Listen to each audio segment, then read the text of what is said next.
I still remember the first time she wrapped her tiny fingers around mine. She was barely an hour old, her skin warm, her grip weak, but determined like she was already telling the world she planned to hold on. In that hospital room, with the smell of antiseptic and quiet beeping machines, I promised her something I didn't even fully understand yet. Asterisk, I will never leave you. Asterisk, her mother died 3 years later. One moment, we were a family of 3 laughing over burnt pancakes, arguing over bedtime stories, and the next, it was just the 2 of us standing in a cemetery, rain soaking through my shoes, while my daughter clutched my coat. She didn't cry. She just looked up at me and asked, "Where is Mommy going now?" I knelt in the mud and held her so tight I was afraid I might break her. "To heaven," I said. She nodded like she understood. Children are brave like that, until life teaches them not to be. From that day on, I became everything: father, mother, provider, protector. I worked 2 jobs, sometimes 3, sleeping in fragments, eating whatever I could afford, skipping meals so she wouldn't have to. I learned how to braid hair by watching old videos late at night.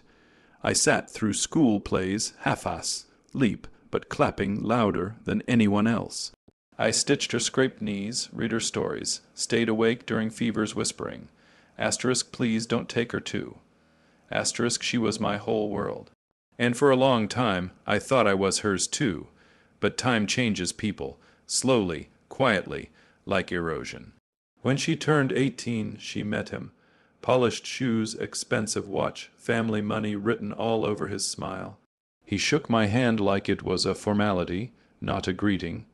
I felt it then, the beginning of the distance, but I ignored it. Parents lie to themselves when it hurts less than the truth.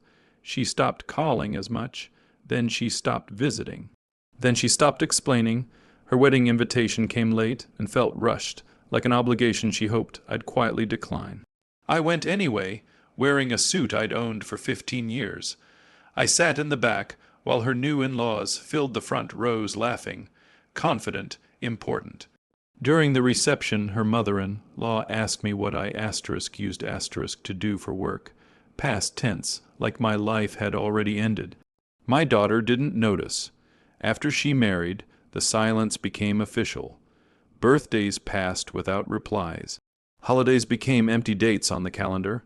Phone calls went unanswered, then blocked. Letters came back unopened. Once, I waited outside her apartment for 6 hours just to see her face. When she finally arrived, she looked at me like I was a stranger who had wandered into her life by mistake. "You shouldn't come here anymore," she said quietly, glancing behind her as if I embarrassed her. "People might misunderstand. That sentence did something to me. It cracked something I didn't know could break. I went home that night and packed away every photo except one, the picture of her at age 6, missing 2 teeth, laughing so hard her eyes were closed. I kept that frame by my bed, even when it hurt too much to look at. 15 years, that's how long it takes to erase someone completely. I watched her life from a distance through mutual acquaintances and social media accounts that didn't know I existed. Luxury vacations, designer clothes, perfect smiles. She never once asked if I was alive, never wondered if I was lonely, never questioned who held her when she cried as a child, and I never stopped loving her. But love, when ignored long enough, doesn't die. It hardens. It turns quiet. It learns to survive without hope. One night, after another unanswered call, I sat alone at my kitchen table, staring at the phone like it had personally betrayed me. That was the moment I stopped chasing. Not because I didn't care, but because I finally understood something painful and freeing. You can raise a child with everything you have and still be nothing to them. That was the last time I tried to remind her who I was. I didn't know then that fate was sharpening its knife. I didn't know money would reopen doors love never could, and I didn't know that one day she would stand at my doorstep again, not as my daughter, but as someone who believed I owed her something, and that was when everything would finally change.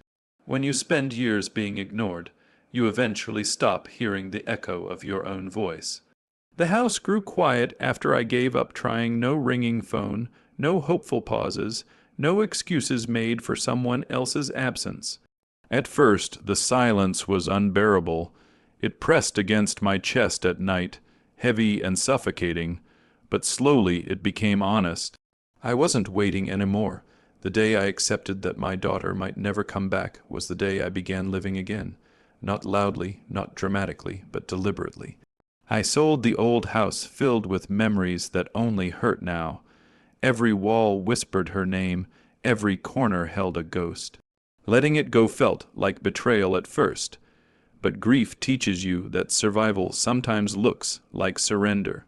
I moved into a small apartment overlooking a river. It wasn't much, but every morning I watched the water move forward without hesitation. It didn't cling to what it passed. I tried to learn from it. With no one left to impress or support, I finally took risks I had postponed my entire life. I invested carefully at first, then boldly. Years of discipline had taught me patience. Years of loss had taught me fearlessness. I studied late into the night, read everything I could, and trusted my instincts I once used only to protect someone else. Failure came, but it didn't scare me anymore. I'd already lost what mattered most, and then, slowly, success followed. Not the kind that announces itself, the quiet kind, the kind that accumulates while no one is watching. I reinvested profits, diversified, waited. I didn't tell anyone. There was no one to tell. When the numbers finally became real life, changing I stared at the screen for a long time, expecting to feel something explosive. Joy, triumph, vindication. Instead, I felt calm. $36 million. The number meant nothing compared to the price I'd already paid in love. I bought the villa a year later, not as a symbol of wealth, but as a sanctuary. Tall windows, white walls. Sunlight everywhere. I filled it with books, music, and peace. No photos on the walls, just space to breathe. The kind of home that doesn't beg to be shared. People began to notice. Old acquaintances resurfaced. Distant relatives remembered my name. Compliments replaced condescension. Invitations arrived. Respect followed money like a shadow. I watched it all with detached curiosity. So this is what changes everything. I thought. But there was still one person missing. I didn't reach out. I didn't announce my success. I didn't try to buy back a place in her life. I had learned the hard way that love offered on its knees isn't love, it's negotiation. Some nights I sat on the villa's terrace with a glass of wine, staring at the stars, wondering if she ever looked up at the same sky, wondering if she ever thought of me, wondering if money would make me visible again. I told myself it wouldn't matter if it did. Then one afternoon my phone rang, an unfamiliar number. I didn't answer, but something told me the silence was about to end. And it did, loudly, because the universe has a strange sense of timing. Just when you learn to live without someone, it tests whether you've truly healed or simply learned how to hide the pain better. I had rebuilt my life from the ruins of abandonment, brick by brick, dollar by dollar, lesson by lesson. What I didn't know was that the people who had erased me were about to come back, not to apologize, not to ask how I survived, but to demand what they believed was theirs, and this time I would not disappear quietly. The knock came just after noon, not rushed, not hesitant, confident, entitled. I remember thinking how strange it was that my heart didn't race. 15 years ago, I would have run to the door, hope blooming painfully in my chest. Now I simply stood up, straightened my sleeves, and walked calmly across the marble floor. When I opened the door, time folded in on itself. There she was, my daughter, older, sharper around the eyes, dressed in clothes that announced status before she spoke a word. Behind her stood her husband, arms crossed, chin lifted, and behind him, her parents, in law, surveying my home like real estate agents assessing value. 3 large suitcases rested at their feet. She didn't smile. Dad, she said, as if testing the word on her tongue. "We need to talk." I stepped aside without a word. They entered like they belonged there. Her mother-in-law immediately commented on the ceilings. Her father-in-law glanced at the artwork and nodded approvingly. The husband asked how many bedrooms the villa had, already calculating who would get the best view. No one asked how I was. Finally, my daughter spoke, folding her arms like a negotiation was about to begin. "We know about the money, 36 million, right?" She said it casually, the way people discuss weather. "It's only fair that we get our share." Her husband leaned forward. "We'll need our own rooms, separate ones for my parents too. We'll be staying a while." I waited. She continued, irritated by my silence. "You didn't exactly help us much over the years, so this is the least you can do now." That was when I smiled. Not a bitter smile, not an angry one. A calm, understanding smile. The kind that comes when you finally see the truth clearly. 15 years ago, she wouldn't even answer my calls. 15 years ago, I wasn't worthy of her time, her life, her love. But now that money surrounded me like a spotlight, suddenly I was useful again. I gestured toward the living room. "Sit," I said. They obeyed. As they settled into the furniture, I studied them like strangers, because that's what they were. People who knew my bank balance but not my scars. People who demanded space in a home they hadn't earned the right to enter. "You know," I said softly, pouring myself a glass of water, "I used to stand outside your apartment for hours, just to hear your voice." My daughter shifted uncomfortably.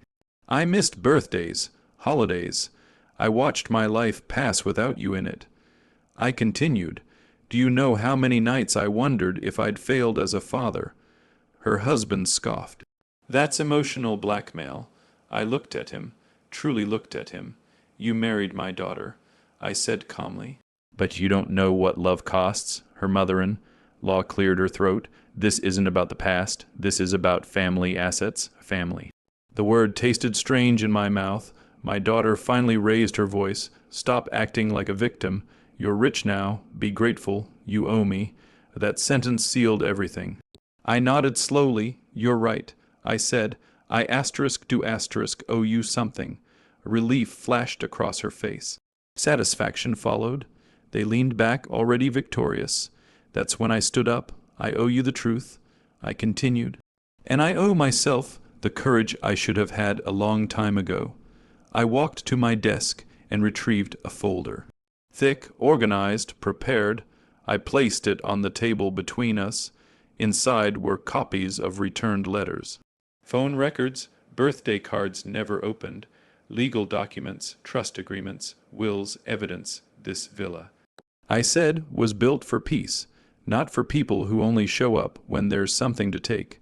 My daughter's confidence began to crack. "You chose to forget me," I said gently. "I chose to remember everything." Her husband stood abruptly.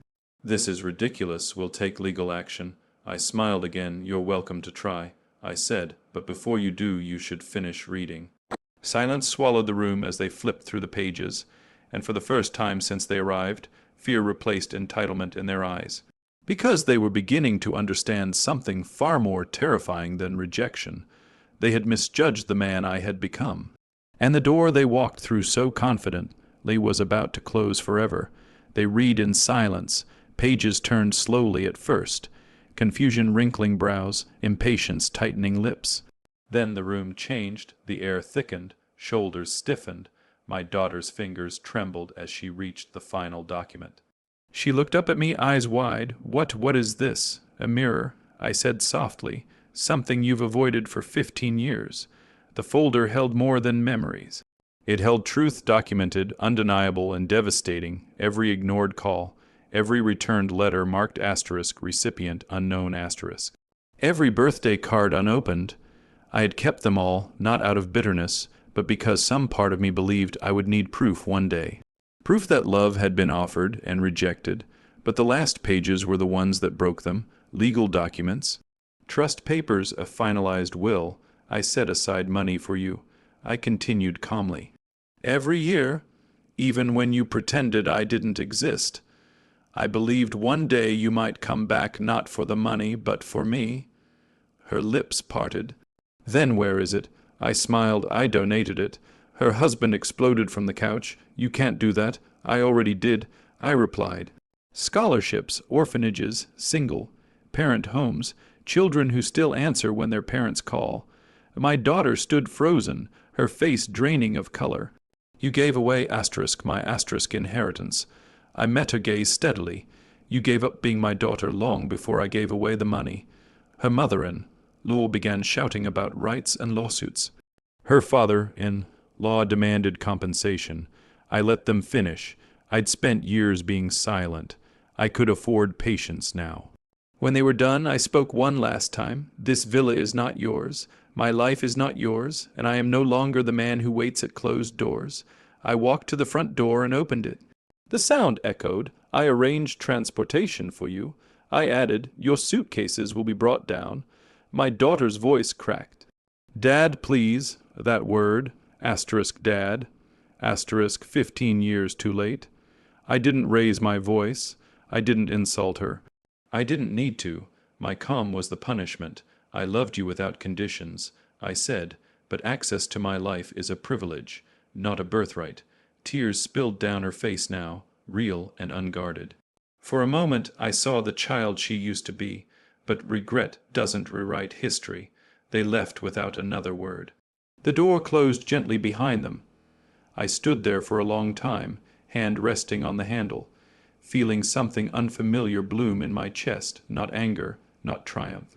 Peace that night. I sat on the terrace as the sun dipped below the horizon. The villa was quiet again. No demands, no guilt, no waiting. I smiled not because I had won, but because I had finally chosen myself. Some people call that revenge. I call it freedom.